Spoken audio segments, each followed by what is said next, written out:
All right. So how did the Christian right become known as the Christian right? Yeah. Or why did that even get started?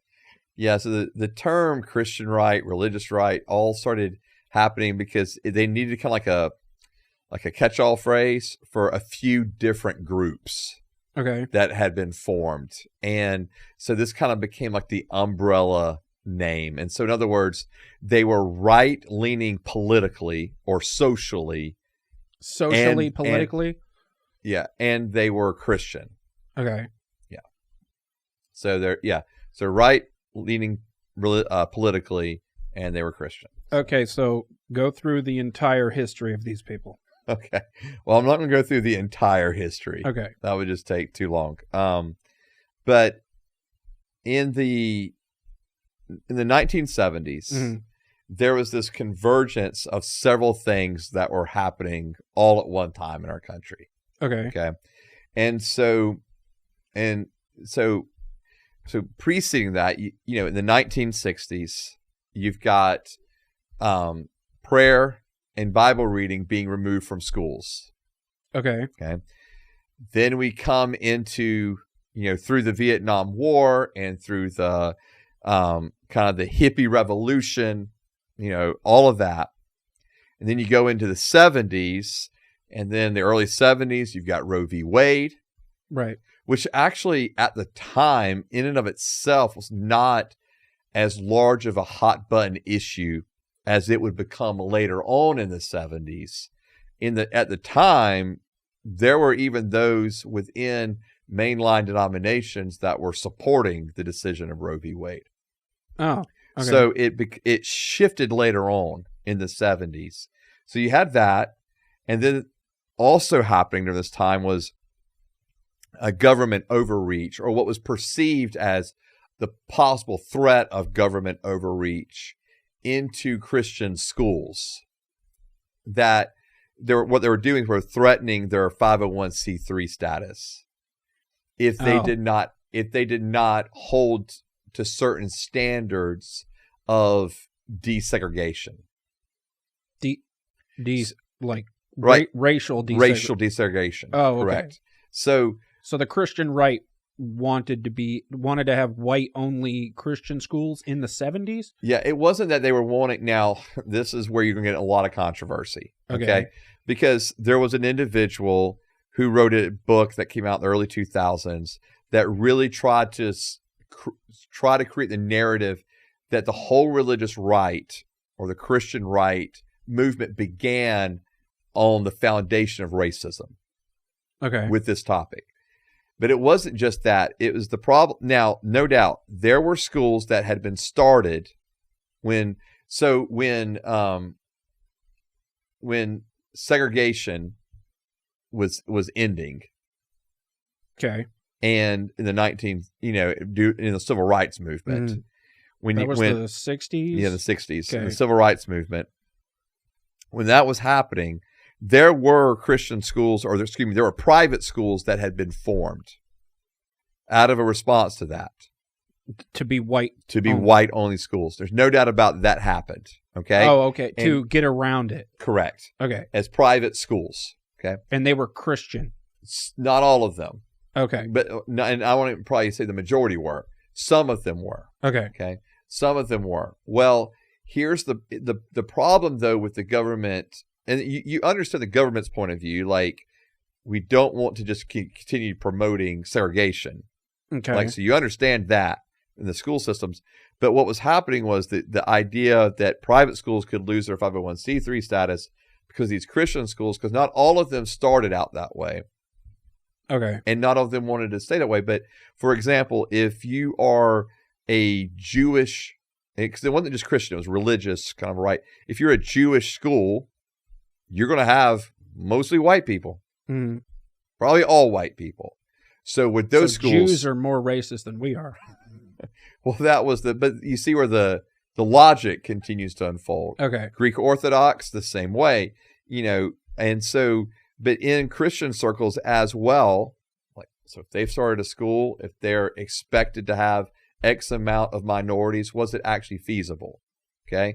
Now, am I also saying We've looked everywhere. We cannot find any any black Jews. We tried, Mr. Government. But I think the issue in all of that was it between prayer and scripture being taken out, and now this, it just the government was meddling with schools and with and almost like attacking the Christians viewed it as like attacking Christianity. Do you think that was correct? Do I think that their view of it was correct? Yeah. Their perspective of it? I think that their perspective of it was, they should have felt, especially with prayer and scripture reading being taken out, they should have felt targeted. Okay. Because it was specifically against Christians in that sense. Okay? But not with the racism stuff. With the racism stuff, no, I don't. I mean, let's be honest. Were some of these schools racist? Yeah. Yeah, absolutely. Mm. Right. And then it was going into the larger ideas of, well, if the schools lost their 501c3 status, would churches lose their 501c3 status as well that were attached to these schools? And then what about the colleges? Would they lose their 501c Christian colleges?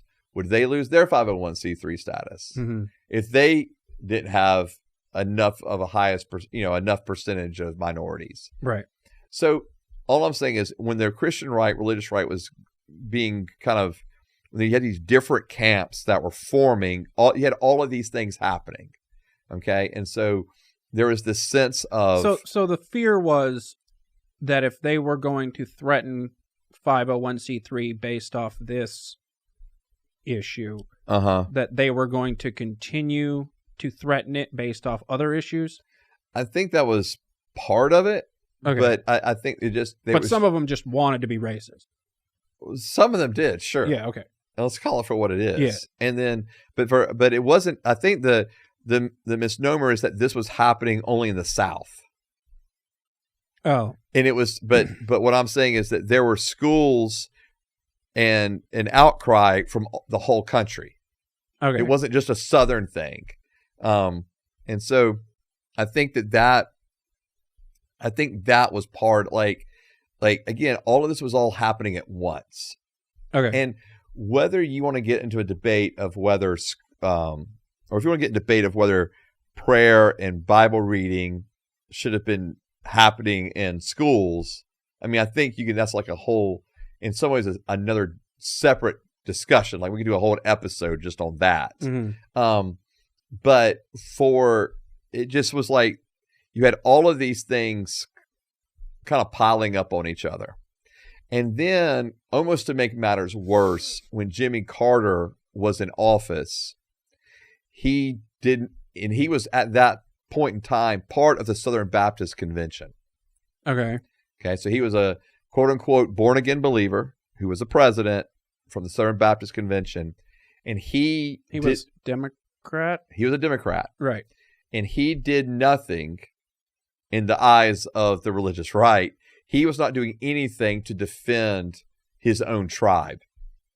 Oh, his Christian people. Yeah, his Christian people. Okay. And so there's a feeling of betrayal from him too.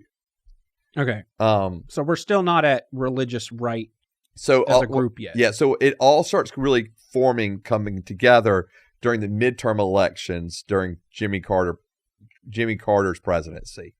Okay. And there were 4 specific congressional races that swung from being Democratic seats to Republican seats. And they were all backed by the Republicans, by the religious right. Oh.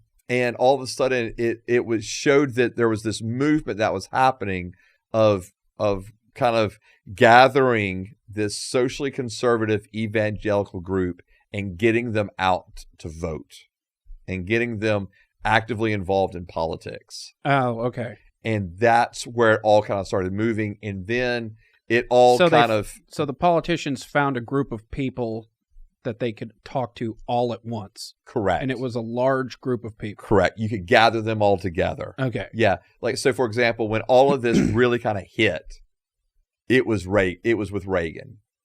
Right. And Reagan's famous statement to this massive group of individuals he was speaking to, this right wing, this right, conservative right or religious right group that he was speaking to, he says, "I know you can't endorse me, but I will endorse you." And when Reagan said that, they just automatically swung to him. And that's where it all boomed. Because his thought was, they're not going to support me because they're not going to endorse me because of where I'm coming from, and may not being as socially conservative as they are. But I will endorse them. I will make their needs a priority and make sure their voice is heard. And when he did that, he got their vote and their backing, and it began to become this, machine. Politics used to be so easy. What do you mean it used to be so easy? Put all the Christians on one side and say one thing, and then you can get elected by the whole country. It was because he got every state, right? Was that him? Probably. Or 49 of them? Yeah, I don't know. He got a lot of them. Right? I don't know. To be honest with you, I don't know. Okay. Yeah, but but I mean, obviously he won it by a landslide. Mm-hmm. And there was obviously other factors going on as well. I mean, just the whole country was frustrated with Carter as president. And so there was a lot of things that were happening all there together. And unfortunately, not unfortunately, but just the reality is that played into his party, into the Democratic Party. Carter's from Georgia, no right? chance. Yeah, he's very close to where we're recording right now. Oh, yeah, that's cool. Yeah, he's within like an hour of us. So, yeah. Cool. Yeah. And actually, did I tell you I actually got to meet Jimmy Carter one time? No. Yeah. He spoke at my ethics class in theology school. Oh, sweet. Yeah. And so, anyways, but from that time of Reagan, and then going forward, you just had the religious right as this machine. And it just, again, they became politically active. They were very vocal. And yeah, that's kind of the origins, if you were, of the Christian right. Cool. Yeah. Well, they've come a long way. Yeah. Yeah. And it's actually argued now, is there actually still a Christian right or a religious right today in the way that it once was?